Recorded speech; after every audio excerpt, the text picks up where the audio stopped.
Naabutan mo ba yung chocnut? Kung batang 80s or 90s ka, sigurado akong kilala mo to. Maliit, pula at puti yung wrapper. Tapos kapag binuksan mo, kailangan medyo maingat ka.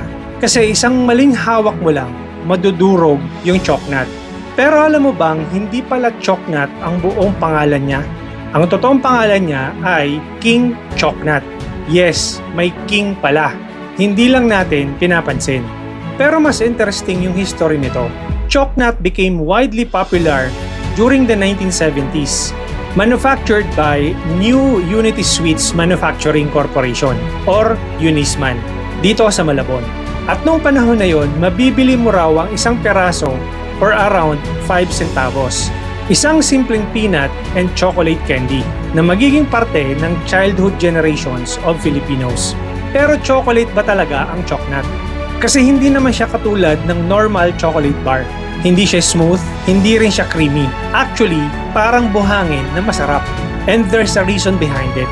Gawa kasi siya sa peanuts, sugar, milk powder, and cocoa powder. Kaya medyo powdery, madaling madurog, pero strangely enough, yun mismo ang naging identity niya. Hindi niya kailangan maging katulad ng imported chocolates. Chocnut was simply chocnut. At alam mo ba, yung mga batang dating kumakain nito ay lumaki na. Nagkatrabaho, nagkaroon ng pamilya, at yung iba nag-abroad.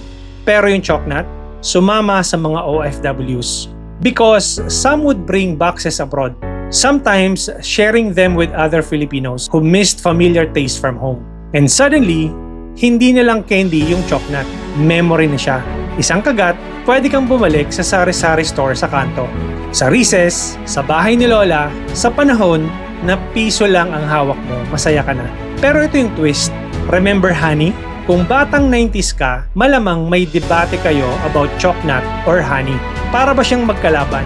Kasi around 2013, chocnut came under Annie's Sweets Manufacturing and Packaging Corporation.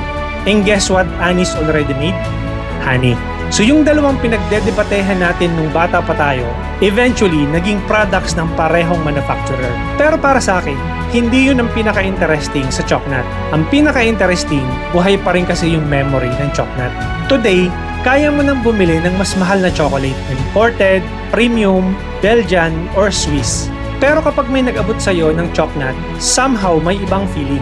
Because maybe hindi naman talaga yung chocnut ang namimiss natin. Namimiss natin kung sino tayo nung kinakain natin yon.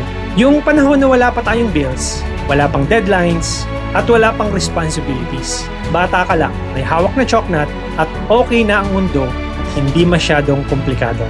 Hi, this is Clarence. Kung nagustuhan mo yung kwento, follow me for more stories like this. Ang kwento mo na may kwenta.